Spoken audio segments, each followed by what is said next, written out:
நாவுக்கு சொல்லுங்க, லா தத்தகல்லம் அலா அஹத், ஒருவனை பத்தியும் பேசாத, யார பத்தியும் தீர்ப்பு கொடுக்காத, யார பற்றியும் அவர் இல்லாத சபையில பேசாத, யார பத்தியும் அவதூறுகள் பேசாத, யார பத்தியுடைய நினைவுகளையும் தவறான நினைவுகளையும் உள்ளத்துல கொண்டு வராத.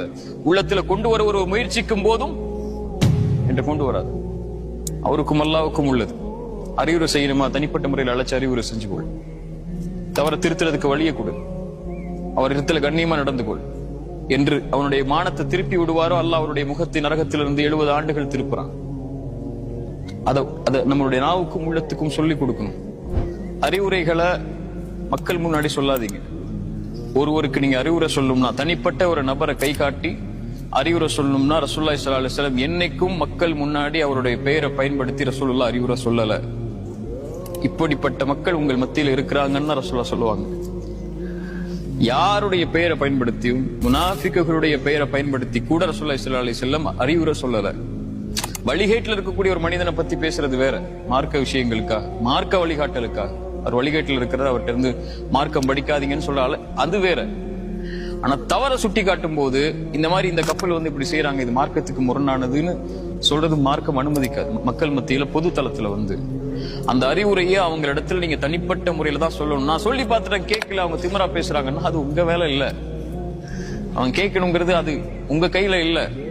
அதை நீங்க செஞ்சீங்களா முறையாங்கிறதா உங்களுடைய எண்ணத்துல இருந்து அந்த கேள்வி வந்துச்சுன்னா, ஏன் இப்படி தையூசா இருக்கிறாங்க அவங்க அப்படின்னு கேள்வி வந்துச்சுன்னா, இதை நீங்க செய்யறதுக்கு முயற்சி பண்ணீங்களா, அதை அணுகுனீங்களா, அவரிடத்துல திருத்துறதுக்கு ஒரு வழியை பார்த்தீங்களா, அதை கண்ணியமான முறையில கையாண்டீங்களா? ஏன் ஃபிரௌனை பார்த்தே அல்லாஹ் அநீதம் செய்யக்கூடிய ஃபிரௌனை பார்த்தே ஃபகூலஹு கௌலன் லய்யினா, மென்மையா பேசுங்கன்னு அல்லாஹ் சொல்றான். அல்லாஹ் ரப்புல் ஆலமீன் அன ரப்புக்குமுல் அலான்னு சொல்லக்கூடிய, நான் தான் உயர்ந்த இறைவன் சொல்லக்கூடிய ஒருவனிடத்திலேயே மென்மையா பேசுங்கன்னு அல்லாஹ் சொல்லும் போது, சுப்ஹான ரப்பியல் அலான்னு சுஜூதுல விழக்கூடிய முஃமினிடத்துல ஏன் மென்மையா பேச மாட்டேங்கிறீங்க? அதான கேள்வி. எங்க அஹ்லாக்கு தான் நம்ம இடத்துல தேவை. முக்கியமா என் தோழர்களா உங்கள்ட்ட சொல்ற, அஹ்லாக்க கடைபிடிங்க. உலகமே உங்களுக்கு எதிராக இருந்தாலும் நீங்க அஹ்லாக்ல மாறிடக்கூடாது. உங்களை விமர்சிச்சாலும் சரி, உங்களை எதிர்த்தாலும் சரி, உங்களை குதர்க்கம் பேசினாலும் சரி, நீங்க நல்லது செய்யும் போது உங்களை குத்துனாலும் சரி, உங்க கூடவே இருந்து ஒருத்தர் உங்களுக்கு துரோகம் செஞ்சாலும் சரி, அல்லது நண்பனா இருக்கக்கூடிய துரோகியா மாறினாலும் சரி, துரோகி நண்பனா மாறினாலும் சரி, இந்த உலகமே உங்களை எதிர்த்து நின்றாலும் சரி, நீங்க அஹ்லாக்ல மாறிடக்கூடாது.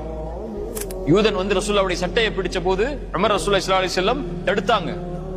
அவர்கிட்ட சொன்னாங்க, உமரே உன்னிடத்திலிருந்து நான் இதை எதிர்பார்க்கலன்னாங்க.